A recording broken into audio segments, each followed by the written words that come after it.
Hani Hayurnisa dengan NIM 18622201352.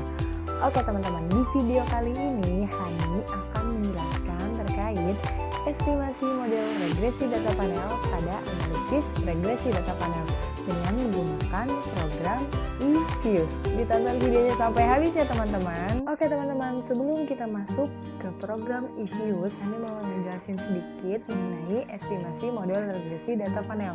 Apa sih yang pertama data panel itu? Jadi data panel adalah kombinasi antara data silang tempat atau cross section dengan data runtun waktu atau time series menurut Kuncoro pada tahun 2011. Nah, menurut Widarjono 2009 menyatakan terdapat beberapa metode yang bisa digunakan untuk mengestimasi model regresi dengan data panel.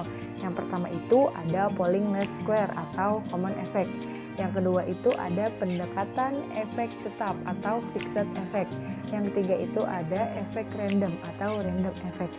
Nah, jadi kita udah tahu kan data panel itu apa, terus kita harus tahu nih regresi data panel itu apa sih. Jadi regresi data panel itu adalah gabungan antara data cross section dan data time series, di mana unit cross section ini yang sama diukur pada waktu yang berbeda. Misal, jika kita memiliki T sama dengan waktu dan N sama dengan jumlah individu, maka data panel kita akan memiliki total unit observasi sebanyak NT.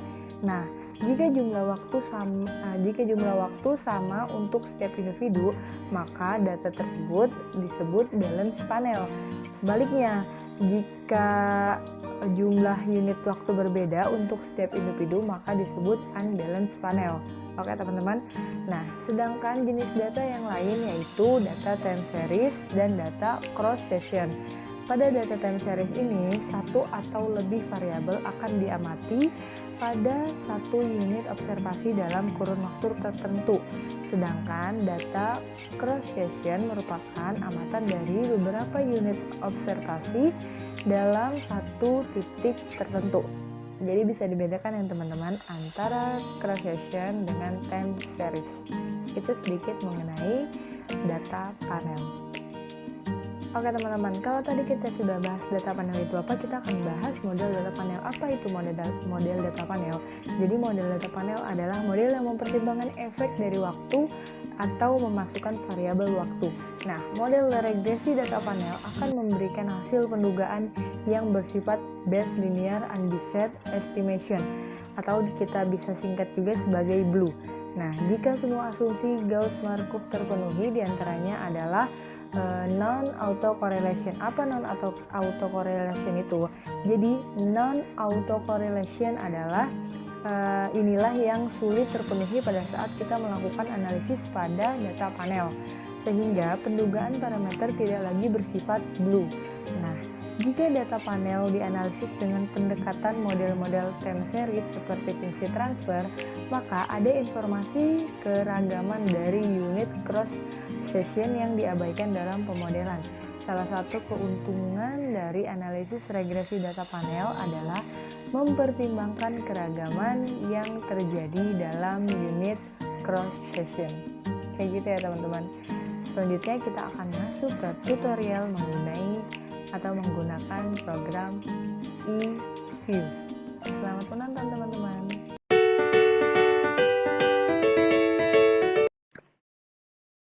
Nah, oke teman-teman, di video kali ini Hani akan tutorial gimana sih caranya estimasi model regresi data panel. Nah, yang pertama kali kita lakukan adalah kita harus persiapan input data. Nah, kita pilih create a new eView work file karena kita baru pertama kali bikin ya teman-teman. Terus kita pilih balance panel karena data yang akan kita uji adalah data panel, metode panel. Terus frekuensinya ini biarkan saja annual. Ini start date-nya itu data yang Hani punya itu 2012. Terus data terakhir tahunnya itu 2016. Untuk yang start date sama end date ini menyesuaikan data teman-teman ya. Serial of cross-nya itu 9. Nah, teman-teman di sini kita namain juga work file name-nya. Ini Hani mau namain data panel. kita besar semua aja. Panel. Oke, kita oke aja, packnya nggak usah diisi. Oke, ini dia. Selanjutnya itu kita akan memasukkan data variabel size, ROA, DAR, NVF, sukup, dan ISR. Karena data yang Hani punya ada 6 variabel ya teman-teman. Ini caranya untuk input variabel itu kita ke objek, terus kita new object. Oke, terus kita tipe objeknya ini series. Nah, ini data yang variabel yang Hani masukin pertama itu size. Klik OK. Hani masukin semuanya teman-teman, variabelnya ini objek, size, terus Hani punya data row. Oke. Objek lagi, ini objek, series ya, ini kita ganti lagi. Hani punya data dar. Objek, ini objek, series, ini Hani ganti jadi NVF. Oke. Objek, ini objek, series, tipenya ini sekarang sukup. Oke, objek, ini semuanya data-data variabelnya di input ya teman-teman. Nanti ini sesuaiin sama variabelnya teman-teman. Kalau teman-teman variabelnya ada 3 ya berarti hanya 3 yang di input. Kalau Hani ini ada 6 ya teman-teman. Cukup udah, terakhir ISR. Oke. Jadi datanya itu awalnya tuh ada di Excel ya teman-teman. Hani punya size, ini ROA, ini DAR, NVF, sukup, ISR, kayak gitu ya teman-teman. Kita balik lagi ya. Ini karena sudah semua Hani input, terus langkah selanjutnya itu kita copy paste data variabelnya ke dalam ke dalam eViews. Yang pertama Hani mau copy paste dulu yang size ya teman-teman. Kita besarin aja. Nah, kita mau copy paste nih. Yang pertama-tama kita harus ke Excel. Terus size-nya kita copy ya teman-teman. Hanya nilainya saja ya teman-teman yang kita copy.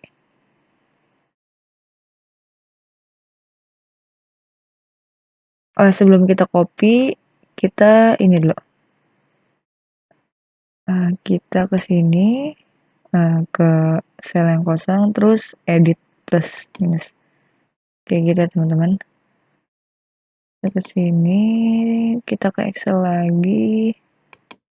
Kita copy size-nya.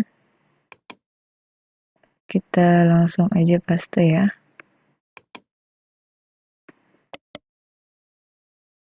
Paste. Oke. Ini teman-teman, ini sudah Hani paste semuanya datanya. Sudah semua ya teman-teman. Selanjutnya kita masukin tadi file-file yang lain. Variabel-variabel yang lain maksudnya. Tadi size udah. Kedua ada apa nih? ROA. Jangan lupa kita ini edit plus minus biar ada judul. Terus kita copy aja yang ROA. Copy semua kecuali judulnya teman-teman. Jadi ini ada 9 bank yang akan diteliti dari beberapa variabel yang Hani punya. Ini kita paste aja. Oke, kita tutup aja. Terus abis roa itu ada dar. Mana nih? Dar. Ini nggak usah diperbesar ya teman-teman. Gini aja. Kita copy lagi.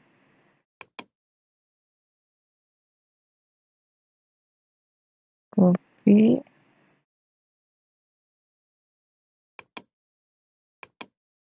Paste. Oke, ini udah. Terus habis dari itu ada npx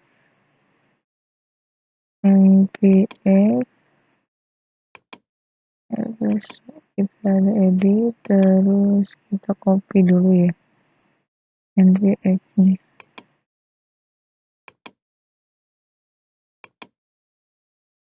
Kita copy, kita paste. Oke, ini udah. Habis npx itu ada apa nih, sukuk.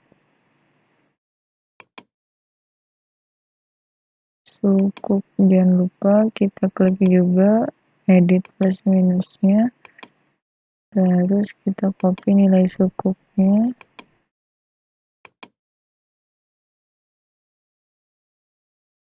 Kita copy ya teman-teman, copy,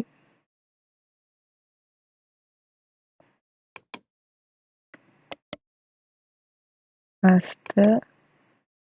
Oke, terakhir ISR, datanya kita copy juga.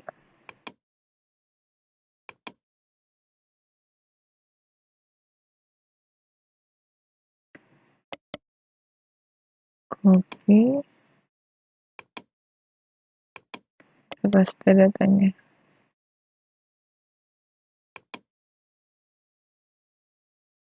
Yes.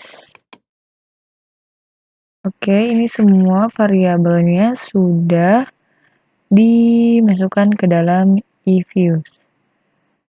Nah,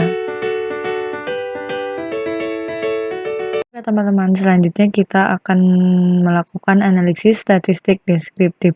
Setelah tadi kita input data mulai dari size, ROA, sampai dengan ISR, selanjutnya kita ini mau melakukan analisis statistik deskriptif. Kita pilih quick, terus group statistik, terus deskriptif statistik, common sample. Kita klik. Nah, di sini kita masukin variabel-variabelnya ya teman-teman. Size, terus juga ROA, DER, NPF, sukuk. Kita masukin semua variabel yang kita punya ya teman-teman. Nah, di sini Hani ada 6 variabel. Terus Hani klik OK. Oh, yes saja. Nah, ini teman-teman. Ini hasil dari analisis statistik deskriptif. Ini outputnya teman-teman. Jadi, di analisis statistik deskriptif ini, kita bisa mendapatkan hasil median, maksimum, minimum, terus juga standard definition, terus knowness, terus kurtosis, terus juga Jar-Kubera, probability, sum, sampai dengan sum standard definition. Nah, teman-teman sudah tahu ya, kalau misalkan MEAN itu adalah rata-rata data. Kalau untuk median ini, itu nilai tengah atau rata-rata dua nilai tengah bila datanya genap.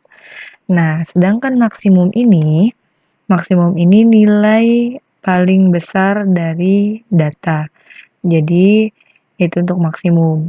Nah, untuk minimum ini kebalikan dari maksimum. Ini itu nilai paling kecil dari data. Oke, sedangkan standar definition ini ukuran dispersi atau penyebaran data. Oke, teman-teman, ukuran dispersi atau penyebaran data ya, teman-teman. Nah, untuk skewness ini, mana nih dia kursornya?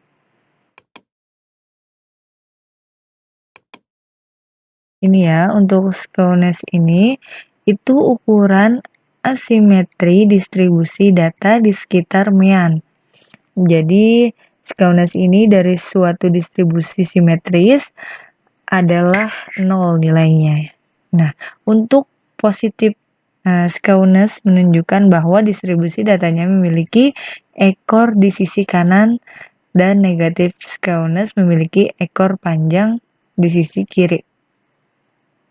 Nih, di sini tuh contohnya itu untuk variabel dar yang ini ya, teman-teman, dan suku. Ini memiliki nilai di atas peserwa juga ya, memiliki nilai di atas 0, yang berarti asimetri distribusi data di sekitar meannya itu tidak normal. Sedangkan variabel ISR, ini ya teman-teman, ISR, terus juga size, terus juga NPF, ini hasilnya ini normal karena memiliki nilai di sekitar 0, yang berarti bahwa asimetri distribusi data di sekitar mean itu bersifat normal. Nah, sedangkan ini ada kurtosis. Apa sih kurtosis itu? Jadi dia ini mengukur ketinggian suatu distribusi.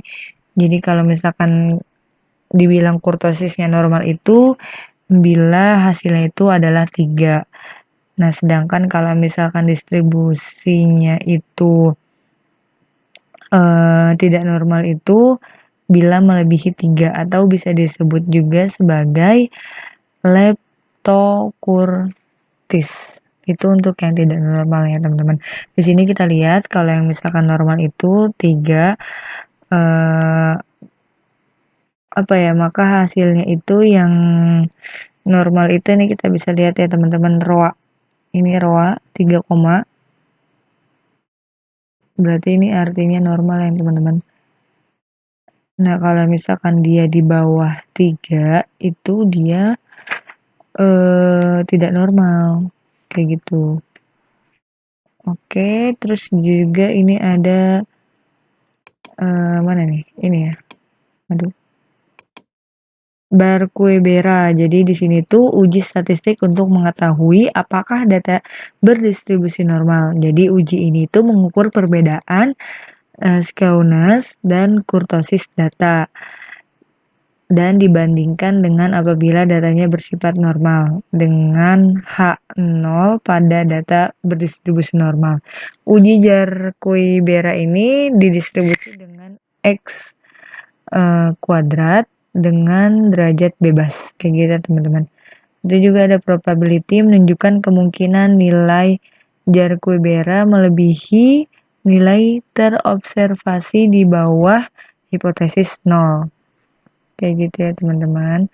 Nah, ini tuh untuk apa sih analisis deskriptif ini? Jadi ini tuh normal, kita tuh bisa tahu normal atau tidaknya distribusi data dalam analisis statistik deskriptif, di mana ini tidak membuat suatu penelitian gagal untuk dilakukan. Jadi analisis statistik deskriptif ini digunakan hanya untuk melihat gambaran distribusi data yang akan diteliti saja, kayak gitu ya teman-teman. Jadi ini tuh cuman gambaran aja dari data yang kita akan teliti, kayak gitu. Oke.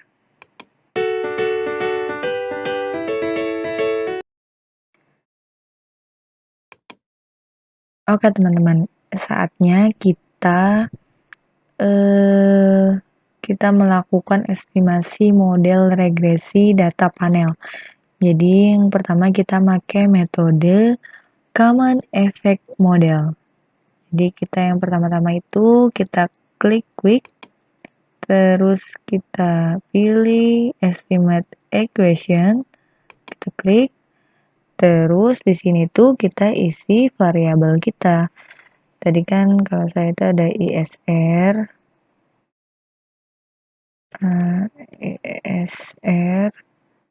terus ISR, size,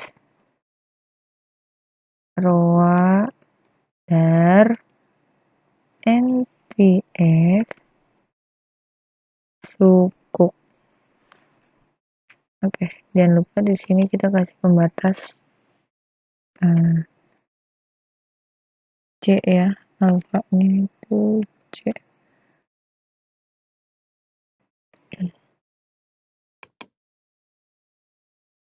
Oke. Terus juga kita cek dulu option panelnya, panel optionnya, cross sectionnya biarin non, variable juga non. Ininya metodenya ordinary. Oke, teman-teman. Ini dia output dari command effect model atau CEM. Ya, teman-teman, ini hasilnya. Jadi di sini itu kita bisa dapat hasil coefficientnya, standar errornya, tes statistik, bahkan probability-nya kita dapat juga. Di sini ada masing-masing hasilnya dari set, ROA, DAR, NPF, sukuk. Di sini sudah ada hasilnya, teman-teman. Oke, di sini kita bisa kasih nama dulu. Namanya kita CEM aja. Karena ini metode CEM, jadi kita CEM aja. Command effect model. Oke. Ini kita sudah metode command effect model. Nah, kita mau buat nih selanjutnya itu pakai metode fixed effect model. Jadi ini metode estimasi yang kedua. Nah, kita klik aja langsung di sini estimate. Kita masih pakai output dari CEM ya, teman-teman. Kita klik estimate. Terus panel optionnya ini biarkan saja, teman-teman, variabelnya tetap. Terus panel optionnya di sini kita ganti jadi fix. Oke, ini ordinary, non, ini biarin aja. Kita klik oke. Oke, teman-teman, di sini sudah ada hasilnya, teman-teman. Nih ya, teman-teman, ini hasil dari fixed effect model atau FEM. Ini hasil yang FEM, ini hasil yang CEM. Terlihat beda, teman-teman, hasil dari metode command effect model dengan fix model effect model. Kalau di sini ada mean, terus root, di sini ada akai ke info juga. Jadi hasilnya itu berbeda, teman-teman. Nah, selanjutnya kita akan pakai metode yang ketiga, metode estimasi yang ketiga, yaitu random effect model. Kita sama klik estimate. Kita ke ininya biarkan saja, teman-teman, variabelnya nggak usah diubah-ubah. Panel option. Nah, cross sectionnya kita ganti jadi random karena kita mau melakukan dengan metode random effect model atau REM. Ini ordinary. Oke. Jadi hasilnya ada di paling bawah ya. Setiap hasil yang ditampilkan yang baru itu akan ada di bawah. Mana nih? Nah, ini dia. Ini ya, teman-teman. Ini dari hasil REM. Ini hasilnya. Jadi hasilnya itu dari masing-masing metode hasil yang dihasilkan itu berbeda. Kalau tadi ada coefficient, terus kalau misalkan tadi yang mana nih?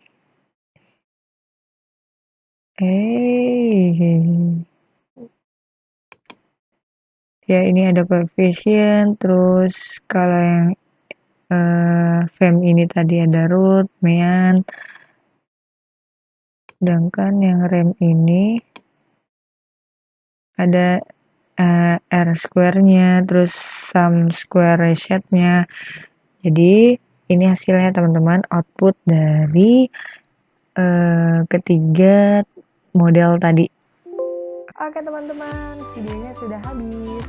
Semoga video Hani bisa bermanfaat untuk teman-teman semua. Video Hani kali ini terkait tutorial pengolahan data, estimasi model data panel pada analisis regresi data panel. Semoga teman-teman semua mengerti. Hani mohon maaf apabila ada kata-kata yang salah dalam video Hani. Hani akhiri. Wassalamualaikum warahmatullahi wabarakatuh.